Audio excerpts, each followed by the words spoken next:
Now, I'm not saying that James Carville is a barely functioning with nothing left of value in this world. I'm not saying that at all. I'm also not saying it's pointless to tar and feather him because he still sheds his skin twice a year.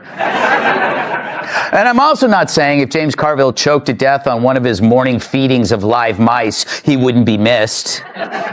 Wow, it sure is fun to not say things. I'm going to start. So picture this. James Carville showed up thinking he was going to drop some big old school wisdom, but Greg Gutfeld came in with that funny grin and sharp jokes and totally wrecked him. It wasn't even a real debate. It was more like Gutfeld teaching why these grandpa takes don't work anymore. Carville tried to keep up, but Gutfeld was way ahead, and if you looked away even for a second, you missed the exact moment Carville's whole image just blew up on live TV. Racing Pumpkinhead just yet.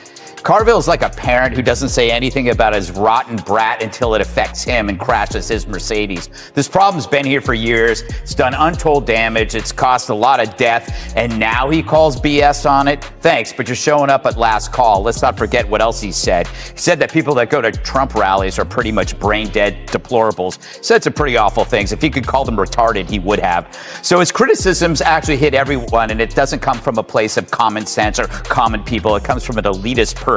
He's not a man of the people. He's a man protecting a system that paid him well. On the whole, he would prefer to jail a Trump supporter who stole a podium over an Antifa creep who burns a business. So there you go. Oh gosh. So if you like this video, hit that subscribe and tap the bell. Now listen, James Carville showed up thinking he still had it, but Greg Gutfeld came in and broke him down piece by piece like a cat messing with a toy till it stopped moving. Carville thought he was ready with those old 90s takes, but Gutfeld made it clear that trying to roast him is like doing a rap battle while reading off a screen, and even though Carville got a big name, it just didn't help him this time. Strategist and hairless goblin, James Carville trash talked his fellow Dems in our video of the day. Roll it, Agatha. We keep wondering why these young people aren't coming home to the Democrats. We say, oh, why blacks are not coming home to the Democrats? Because Democratic messaging is full of. That's why. Wow. And talk about cost of living. And we're going to help deal with this. And don't talk about GAFA and student loans. Kennedy, that nice little old lady is making some sense. Right. She really is. She's such a gentle lesbian. What's her name? So back in the day, James Carville was the guy who helped Bill Clinton win, and he basically came up with that loud-in-your-face political style. But the problem is, that was forever ago, and nobody told him he's not in the game like he used to be now. He's more like that old guy talking politics from a porch while the world keeps moving on. And sure, he still says stuff like, it's the economy, stupid, but now everything's changed and people got better Wi-Fi and faster minds. So when he showed up on screen all full of himself, throwing out those old lines and party jokes, it felt more like hearing a dial-up internet sound trying to keep up with TikTok. Carville looks like someone liberated him from a glass tank at Petco. Glad he's taking a break from hunting down Sigourney Weaver. But is he saying these people should be placed in pajamas, have their heads shaved, and march down Pennsylvania Avenue and spit on? I'm not saying that these people should be placed in pajamas and have their heads shaved, march down Pennsylvania Avenue and spit on. I'm not saying that. But I'm saying that did happen. And I'm saying that these people betrayed the French nation. So when Carville started talking again, it felt like you could hear old mothballs shaking around while he went on and on about how the so-called radical right is ruining everything, even though, let's be real, he probably couldn't even explain what radical means if it walked up and posted its whole life online right in front of him. Then came Gutfeld, and he doesn't just ignore nonsense. He cooks it, roasts it, makes it funny, and hands it back to the crowd like a pro with a wink and a joke. He didn't see Carville as some big challenge. He saw him as the perfect chance to destroy all those old boring political lines that just won't go away. Gutfeld knew from the start that Carville was just trying to impress the easy crowd. I feel like he's like a therapist to the Democrats. Democrats are like a patient. And he's just tired of their constant whining without actually doing the work that a therapist would tell you to do. So Carville started throwing out those same old lines, hoping to impress the folks who still think real politics peaked back when someone played a saxophone on late-night TV, but Gutfeld didn't fall for any of it. Instead of getting dragged into that mess, he stepped up and owned the moment while Carville kept yelling about fake extremism. Gutfeld just stayed cool and reminded everyone that the real wild stuff is people thinking guys can have babies, or that the economy's doing great while folks are drowning in credit, or that blaming everything on Russian bots somehow still counts as smart talk. In 2025, it was like watching someone try to punch a tornado, because the more Carville freaked out, the more Gutfeld just grinned, and then it got extra spicy when Carville tried to act like he's the boss just because he's been in politics since forever. The idea that there's like a Republican plant. What is wrong with that 10 or 15% of Democrats that everything that they say, this plant or whomever it is, it's a progressive, it's not a Republican. Let's mutilate kids. Let's put men and women's locker rooms, and let's make sure that we have these drag shows for kids. And they're like, yay! It's their fault. It's stupid. And he's right. Dana, did I hear Jessica say that we should doge electric car subsidies? So Gutfeld didn't even flinch when Carville tried to act like being old in politics made him smart. Gutfeld just said, nah, it just means you got old stories and people are tired of hearing them, especially when they all end with, we need more taxes. Then Carville started yelling again. But Gutfeld stayed cool, like he was watching a kid talk about science. And the truth is, the world's changed now. People don't buy that. Sky is falling stuff anymore. They want real facts with a punch, not reheated lines from the Clinton years. Theory is that Carville's right because, who's more likely, to get hit by lightning? Somebody who's sitting in their couch at home or somebody who goes out at night for a run? Anybody who actually takes action puts themselves at risk. And this is an administration that's always in action, always in play, a lot like you on the weekends. Cart, to see insight into, what Carville says, I don't know how he became the wise man of politics. Nostradamus. So the moment Carville walked in with his week-old arguments, hoping people would still panic when he throws words like racist, Gutfeld didn't waste a second. He hit back with cool, smart jokes and calm logic, like he already knew Carville's whole script. And once he broke down those tired points, he went deeper into Carville's wild thinking, where disagreeing with anything left means you're a villain. Gutfeld didn't just poke fun at it. He ripped it apart and showed how fake it all really is. James Carville's wondering if there's a plant in the party, pushing them to back the dumbest ideas possible. Watch.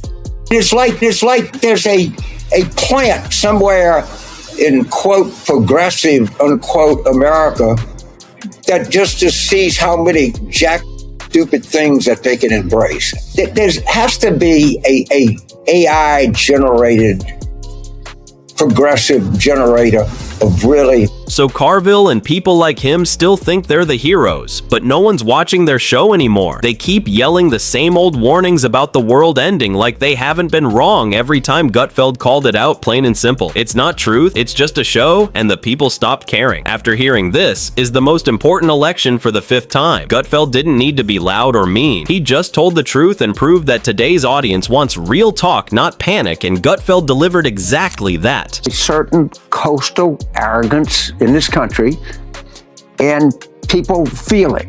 The Western far left is habitually the most stupid, naive people you can imagine. And they come up with these really goofy constructs, and it's all about feeling. So with a few sharp jokes and that classic smirk, Gutfeld turned Carville from a big name into just background noise, and he didn't stop there. He called out the whole crowd backing him, all the media folks who act like Carville's still got it while ignoring the mess on their own side. Gutfeld showed that people don't want spin anymore. They want truth and a little humor. And by the time Carville kept repeating himself like a glitch, Gutfeld just sat back and let the truth speak loud enough for everyone to hear. Washington Post ran a fluff bomb celebrating centrist Democrat women, going gaga over their resumes, mom energy, and group chat chemistry. But in this journalistic stroke job, not a single policy position was mentioned, which is weird. That's like doing a profile on me and not mentioning my many bodybuilding awards. Thank you. So why is that? Why'd they bend so far backward to avoid a basic stance? Maybe because in the current state of their party, it's better just to keep your head down and to stay safe they substitute substance with nicknames, the Mod Squad or the Badass Caucus.